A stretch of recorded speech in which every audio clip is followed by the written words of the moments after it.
All right, so the latest episode of Legion of Skanks basically pours even more petrol on the already dumb, already hilarious, already slightly embarrassing New York versus Austin comedy beef.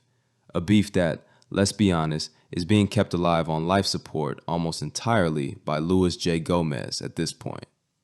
Weeks of back and forths with Tony Hinchcliffe, little side shots involving Lemaire Lee, podcast clips bouncing around the internet like stray bullets, and now Skanks openly framing Lewis as the man sitting at the center of the evil web, which, if you know Lewis, is both accurate and exactly the kind of title he'd proudly tattoo on his own back. On the episode, the energy isn't genuinely hostile, it's theater.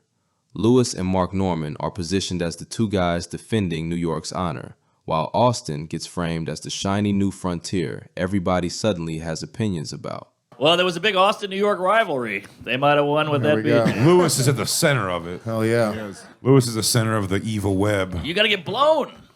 That's the only way we can win and hold the crown. Yeah, maybe. Actually, Mark also in Get Jake in the podcasts, Mark also gets called out as fighting the good fight for New York. Hell yeah. On your show, they had a clip of you saying you were like, Austin's great. You're like magnanimous. You're like, Austin's great, but like New York's the best. Yeah, of course. Is there any So now doubt I'm saying, that New York but I'm is saying the that best? simple sentence and whatever Lewis said has it like Mark Norman and Louis J. Gomez are fighting the fight against Austin comedy. Oh, great. There's a new video. Only one They're scene fighting the can fight. stand. But obviously, the It's scene, just everyone's friends. know Everybody's the- friends is so funny. to the me. scene that's not talking about it is obviously fucking really good. We don't do you give mean? a shit. Yeah, exactly. It's like We don't shit. give a fuck. You go to the cellar and you watch Dave Attell at 1 a.m. and you're like, it's the best comic in the world. Dave Smith leans into the Mecca argument, not in a clout-chasing way, but in a craftsmanship way. His point is that New York has depth, not just stars, not just viral names, but absolute assassins. We literally settled this in like 3 sentences. It's like we're all friends. A bunch of really good comics went and made a new scene in Austin, which is very cool. Which is great. Which is very cool. But if you want to go through how many beasts of comedians there are in New York, there's no town in the fucking But it's world. also- that I'll has, argue you're as wrong. many- Yeah. It's I'm not- well, it's changing not it. even like I'm saying even. Cleveland, Ohio. Cleveland, Ohio is going to be the new there's Mecca. not- it's not even like You know what? I'm moving to Peoria, Illinois. Yeah. New we Mecca. have, dude, New York has fucking, I mean this, New York has comedians right now who are 30-year vets who would be psyched if they found $50 on the floor, who are beasts of comics, who are like fucking better Just comics say than, Greg Rogel. No, hold on, let me say a couple no, I'm saying comics like right there now. are guys who are like failures in New York I know. who are just Not fucking failures. great. I mean, they're fucking prolific and they're beasts, but there's They're a hard journeymen. fucking business. Journeyman is the No, word. no, I meant by the standards of humans, not like by what we say. But I if just you mean don't by, know who the if you outside don't know who world. Nick Griffin is, Yes. Google Nick Well, Nick's Griffin. not a fail. Nick's not a fail. No, Nick's a no, no. fucking I'm very talking about successful great- comedian. that's but what I'm he's saying. a fucking monster. But I'm talking about like Google Nick Griffin on Letterman. He did like 11. They're all fucking A+. Google Unreal. Mike Vecchione. You know, there's so many fucking beasts here that we just don't talk about it because we're just like, let's just get up and Mike do a Britt. set. Well, that's the thing. They're so it's a foregone conclusion. They're just fucking great comics. So being a great comic isn't even a big deal here. You're like you're expected to be great if you're in the New York No, scene. you keep your eyes on your paper. You're not like we're Yeah. the best. You're like, no, I'm working. yeah. That's the Yeah. vibe. Yeah. When you're in a scene, you're just like, we're the best. It's like that's fine, but we don't have the energy for that. And that's where the philosophical split shows itself. In New York, being good is assumed. Nobody congratulates you for surviving. You're expected to grind, shut up, keep your notebook moving, and accept that you're replaceable until proven otherwise. It's a city that humbles you quickly and often. Austin has a different energy.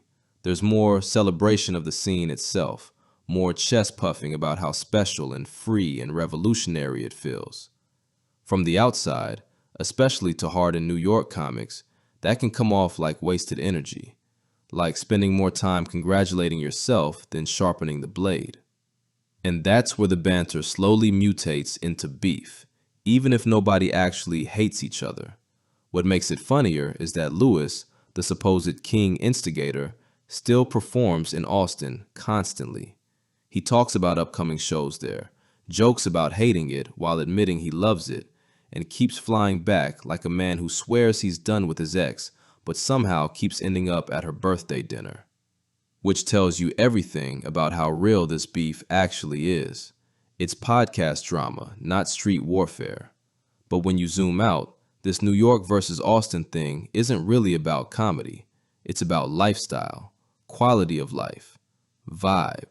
I'm just gonna come out and say it, but Austin, Texas is probably the best city in the United States to live in. Granted, I'm from here, but I was living in New York most recently, and here's my reasoning for it. Not saying I'm moving back though. But this place has such a great community for wellness and mindset. It's great if you're an entrepreneur. There's so much nature and outdoor activities, but there's also a lot of work and tech opportunities too. The music's good, the food is good. I don't know, I moved to New York last year and I have to say, I got so many opportunities and it was an incredible experience. But New York is not the best for your nervous system and it's definitely not a grounding place. I think I do want to move back to New York before I move back to Austin, but I definitely will probably move back to Austin in the future.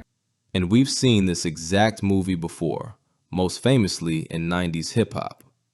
West Coast hip-hop embodied a laid-back, sun-soaked, party-first energy. You hear it in records like California Love or Nothing But a G-Thing.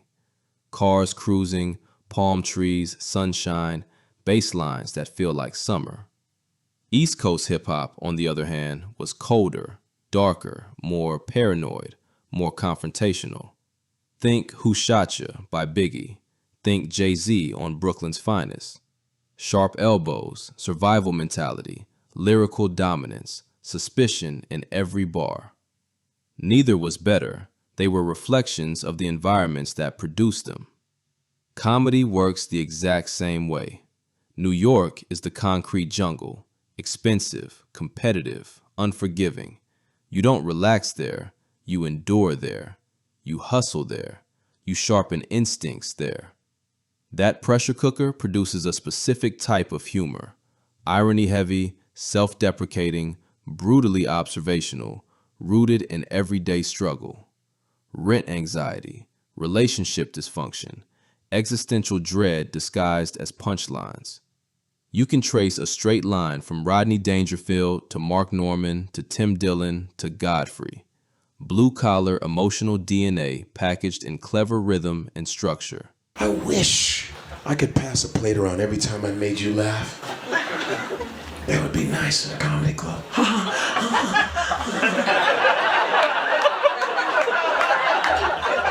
But you motherfuckers would probably hold your laugh. Austin comedy, especially in the Rogansphere orbit, carries a looser, more libertarian, more fuck the establishment energy.